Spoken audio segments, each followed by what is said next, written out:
Today, we are diving into a paradox of the modern world. We are more connected than ever before in human history. We have hundreds of digital friends, followers, and contacts right in our pockets. Yet, the rate of loneliness is soaring. According to data from the World Health Organization, roughly 1 in 6 people globally experiences persistent loneliness.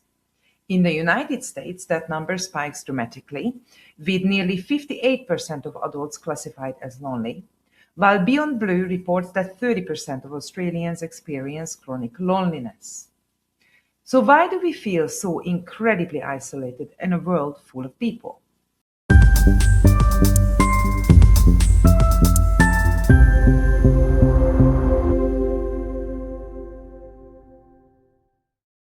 Well, the primary reason is that modern society forces us to trade quality for quantity.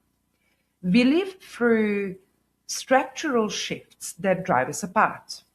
Household sizes have shrunk drastically over the last century, and economic pressures mean many young adults cannot afford to participate in activities that foster community. By the way, not just young adults. But our culture normalizes an extreme sense of hyper-independence, teaching us to prioritize work and personal achievement over the effort that it takes to build genuine friendships. We treat connection like a reward we earn after achieving success, rather than a fundamental human need.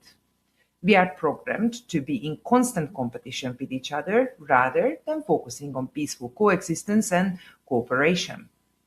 Our mental and emotional health greatly relies on deep human connections.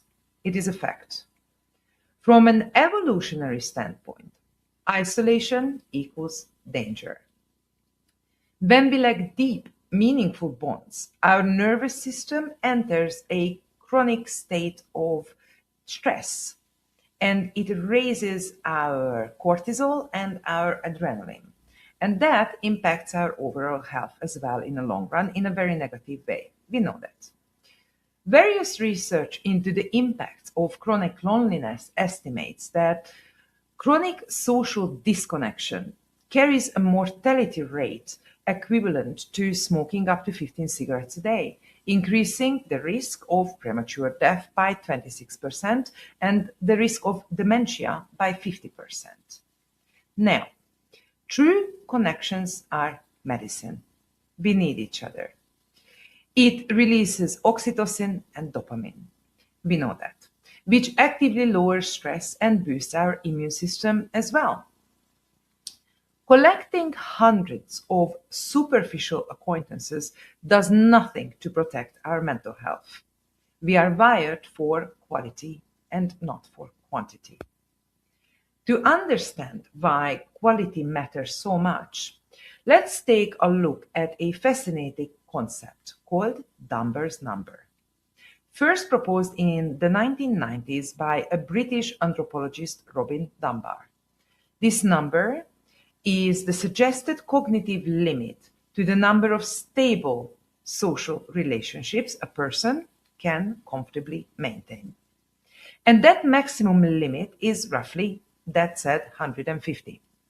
Dunbar discovered a direct correlation between the size of a primate species neocortex, the part of the brain responsible for conscious thought, and the size of their social groups. When we map that ratio onto the human brain, 150 is our hard structural ceiling, if you will.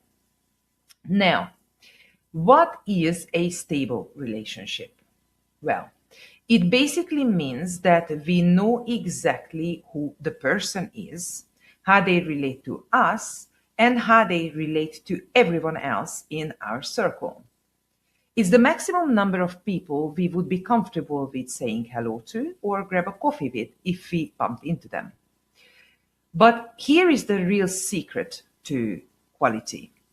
Dunbar's research shows that this 150-person limit is actually broken down into concentric circles of emotional intimacy.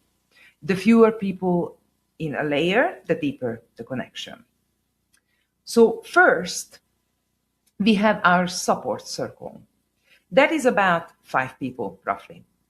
These are our absolute closest loved ones, our partners, our best friends. This is where high quality connection lives. Next is our sympathy group of about 15 people, consisting of close friends we see or talk to regularly, know and trust. Beyond that is our group of roughly 50 close acquaintances.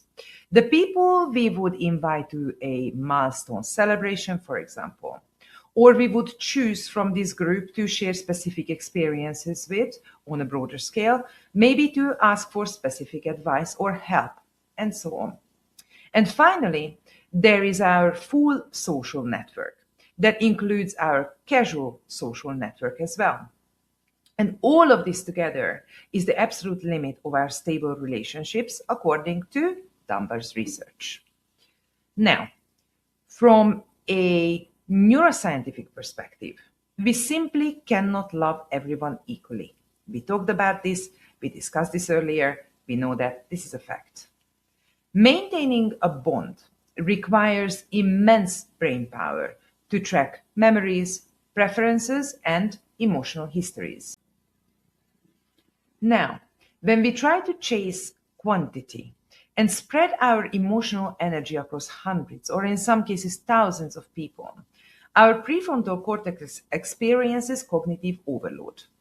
This leads straight to social exhaustion and superficial, low-quality connections that leave us feeling empty. Now, this brings us directly to the digital illusion, which hit Gen Z the hardest, leaving a large number of young adults chronically lonely, making them the loneliest generation on record. Social media platforms or entertainment platforms trick our brains into prioritizing quantity, expanding our networks far beyond this proposed 150-person limit. However, these platforms trade presence for performance. And that's where the problem begins. We scroll through curated highlight reels instead of engaging in authentic dialogue. This fills our social feeds with shallow interactions, but drains our inner circles of meaningful depth, substituting real emotional intimacy with passive scrolling and superficial likes. Our brains register this lack of genuine vulnerability, leaving us feeling profoundly lonely and isolated despite having thousands of digital friends and spent ages scrolling. So, how do we fight back against social exhaustion and build stronger connections? We have to drastically shift our focus from expanding our network to deepening our existing layers. And here are some strategies you can implement. First, audit your inner circle. Stop trying to maintain 500 digital acquaintances, even if your social life very much involves international connections. Identify your core group of 5 and your group of 15, and dedicate your time and energy to them. Second, replace scrolling with reaching out. Trade 10 minutes of that time you would spend with scrolling through a crowd of strangers for a direct, meaningful text or voice note to a close connection. It is so easy to lose connection in our overly busy lives, and this is a good way to keep our bonds secure. Third, practice radical presence. So, when you are with someone, put your phone face down. Don't read your notifications. Be present. And if you are making long distance calls, treat them like quality time. Don't do other things while you are talking. Don't call them from the car to fill the driving time, or at least don't do it all the time. High quality connection requires uninterrupted attention, eye contact if possible, and deep listening. Your brain isn't built to be liked by the entire world, but is built to be known deeply by a select few. So protect your 150, cherish your top 5, and choose depth over superficial, artificial popularity that may feed your ego temporarily, but leaves you feeling lonely as hell. And with all that said, I'll end this recording. Have a wonderful week. Take care of your human connections. And I'll see you next time.